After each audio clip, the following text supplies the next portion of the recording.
Jadi nama programnya itu Work Holiday Visa. Pertama kumpulin informasi, yang kedua kita harus nyari strategi buat breakdown kan. Di bulan Mei ini selain nyari informasi, kita harus nyari apa lagi? Kita harus nyari persyaratan yang paling susah. Persyaratan bahasa Inggris itu IELTS. First step yang harus kita lalui ya, sebelum kita urus SKCK, visa, visin atau dokumen-dokumen di Inggris. Yang ketiga ini penting banget, kita harus masuk ke grup-grup di Telegram ataupun di WhatsApp, atau kalian follow juga Instagram atau follow apa aja Twitter ataupun yang berhubungan sama Work Holiday Visa, biar kita tuh selalu ngerasa terkonek dan ada temen.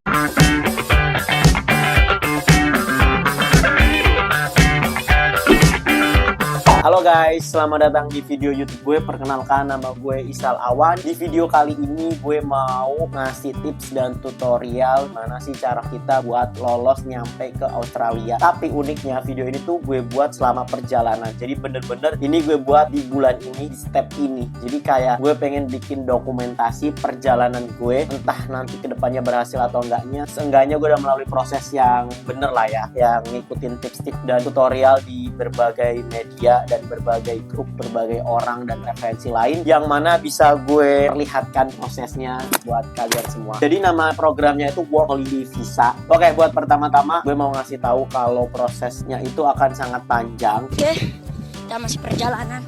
Kita akan berjalan ke depannya dan akan terasa rumit jika kalian tuh emang nggak nyicil. Nah, uniknya dari YouTube gue, dari video ini tuh gue mau bener-bener berproses sama dari mulai tahap 1 nyampe tahap akhir. Kayak bismillah nanti gue bener-bener nyampe sana, kita bakal lihat dari proses 0 ini. Pertama, kenapa sih gue minat Work Holiday Visa? Itu kalian bisa baca-baca sendiri. Cuman secara lebih singkatnya, menurut gue Australia itu mata uangnya itu lumayan tinggi. Jadi kalau kita balik ke Indonesia itu kita bener-bener oke gitu dari segi keuangan. Yang kedua, syaratnya itu kayak achievable gitu loh, nggak yang bener-bener susah itu banget karena itu kan ada kotanya ya. Jadi bener-bener masih yang nggak mustahil banget. Dan yang ketiga, ini tuh nggak yang melulu orang dalam gitu loh. Kayak semua orang itu bisa ada kesempatan yang terbuka lebar.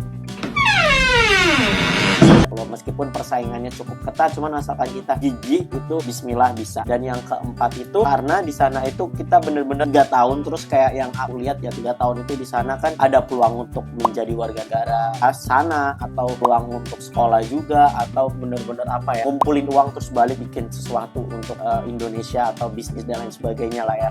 Jadi gue rasa ini kayak the best choice lah ya buat dicoba, karena jujur gue ngerasa stuck di Jakarta, gue ngerasa stuck di Indonesia. That's why gue mau nyoba, itu alasannya. Terus step yang pertama itu tips dari gue di bulan pertama ini gue start di bulan Mei. Itu kita harus tahu nih dari mulai kita searching di bulan pertama. Searching itu terkait Work Holiday Visa, baik dari website resmi atau informasi-informasi dari alumni dan dari para orang-orang yang gagal plus minusnya. Jadi kalian sebelum bener-bener terjun, kalian tahu plus minusnya dari sudut pandang masing-masing orang. Bahkan orang yang udah kesana pun kalian tonton aja YouTube dan lain sebagainya, hingga akhirnya kalian yakin. Nah, kalau udah yakin, step kedua itu kalian harus lengkapin beberapa persyaratan. Di sini tuh ada beberapa website yang nanti gue tulis di kolom komentar yang bisa kalian jadiin referensi untuk kalian baca-baca. Dan juga selain kalian ngumpulin informasi, kalian harus ngisi beberapa persyaratan. Ini persyaratannya di website yang ini ya, nanti kalian langsung aja lihat. Dari persyaratan itu kalian breakdown biar kalian tuh gak pusing.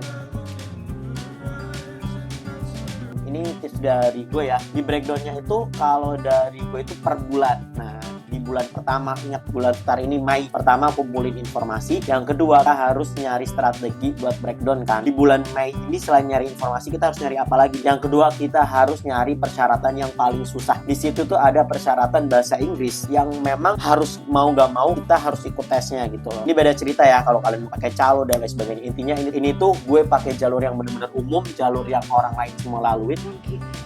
Kalian harus minimal tes itu ada skornya juga. Ini kalian bisa search di website ini untuk lebih detailnya. Kalian bisa milih dari 3 tes bahasa untuk kalian bisa ikut Work Holiday Visa. Yang pertama itu ada IELTS, itu bisa akademik atau general, dan bisa paper based atau computer based. Oke. Terus juga ada PTE dan juga ada tes Cambridge Assessment. Kalian bisa milih. Kalau di gue ini gue milih yang IELTS akademik karena gue berharap ketika tesnya nanti skornya bagus banget, gue sekalian mau coba apply S2. Cuman kalau enggak ya udah daftar yang Work Holiday Visa. Dan kalau namuzubillah bener-bener jelek banget ya parah, ya berarti gue harus ngulang lagi. Oke, kita udah tahu ya, berarti salah satu persyaratan yang susah menurut gue itu IELTS, karena ini tuh kayak first step yang harus kita lalui, kayak sebelum kita urus SKCK, sebelum kita urus visa, sebelum kita urus bahasa Inggris di Inggrisin atau dokumen-dokumen di Inggrisin, mending yang syarat gedenya dulu. Oke, syarat bahasa Inggris yaitu gue milih IELTS. Kalau itu nggak bisa gue penuhin, ya ngapain gue nyicil tabungan yang 60 juta. Bismillahirrahmanirrahim. Itu kita bahas bulan nanti ya. Jadi di pertama ini kalian selesaiin dulu bahasa Inggrisnya buat belajar. Nah, di bulan pertama ini selain kumpulin informasi tadi, yang kedua persiapkan bahasa. Jadi di sini gue di bulan Mei gue belajar online. Jadi kita harus Selama 1 bulan full menggunakan MySkill. Kenapa gue pakai MySkill? Ini preferensi gue ya. Itu di situ gampang, dan di situ itu ada penjelasan yang detail, dan videonya itu bisa di-play kalau gue nggak paham. Gue milih online dulu di MySkill. Kalian juga bisa di YouTube atau beli buku, itu terserah kalian. Yang penting online atau belajar sendiri dulu, gue saran ya di bulan pertama. Di bulan kedua gue kasih beberapa link buat try out sama les offline yang menurut gue dari beberapa lembaga yang oke gitu. Itu di bulan kedua ya. Oke, di bulan pertama kita fokus belajar sendiri sebelum kita nanti try out. Selain kita nyari informasi, kita belajar bahasa Inggris sendiri juga. Yang ketiga ini penting banget, kita harus masuk ke grup-grup di Telegram ataupun di WhatsApp, atau kalian follow juga Instagram atau follow apa aja, Twitter ataupun yang berhubungan sama work holiday visa, biar kita tuh selalu ngerasa terkonek dan ada temen atau ada pemicu semangat yang tiap hari kita baca informasi terkait ini gitu, nggak ketinggalan gitu loh. Ini penting banget di yang ketiga ini. Selain kita persiapan bahasa dan kumpulin informasi, kita harus ikut up to date, masuk di grup Telegram ataupun WhatsApp, dan follow juga Instagram kayak Instagram Dirjen Imigrasi, Instagram Kementerian yang terkait, dan Instagram dari Australianya juga ya, dari Kedubes Australia. Ini ya follow dan juga masuk grup. Ini penting banget sih, masuk grup Telegram sama WhatsApp atau Facebook, itu terserah kalian. Di situ kita akan kenalan orang yang bakal punya cita-cita atau orang yang gagal juga ada, yang udah di sana juga ada. Ini kayak ngerasa punya temen dan bareng-bareng gitu. Penting banget sih. Jadi mungkin itu aja yang bakal gue sharing di bulan Mei ini, video pertama, ingat ya. Dan besok bulan Juni, dan gue juga excited karena di bulan kedua nanti gue mau urus SKCK yang buat persyaratan keluar negeri. Terus juga gue bakal belajar offline dan gue bakal try out. Jadi gue udah mempersiapkan beberapa, gue searching mana yang oke, mana yang enggak buat kita try out IELTS-nya. Jadi kalian tunggu aja di video kedua. Terus juga nanti akan bahas tuntas pembuatan SKCK yang internasional, dari step-stepnya dan proses waktu. Gue pengen videoin juga waktu gue bener-bener ngurus SKCK-nya, tips and tricksnya. So kayaknya buat video pertama itu aja. Jangan lupa kalian tetap belajar sungguh-sungguh, tetap keep in touch di grup, dan juga bener-bener pasang semua informasi di sosmed, di apapun itu. Dan ya, semangat. Intinya itu aja yang gue share. Thank you for watching. Kita sama-sama proses. Doain gue juga ya, semoga bisa lolos dan bisa bener-bener kesana. Sama kalau kalian juga lagi benar-benar berjuang untuk work holiday visa, kalian bisa komen sama, atau kita bisa saling diskusi untuk nanti benar-benar bisa nyampe sana. Oke, sekian dan sampai jumpa di another video. Bye bye.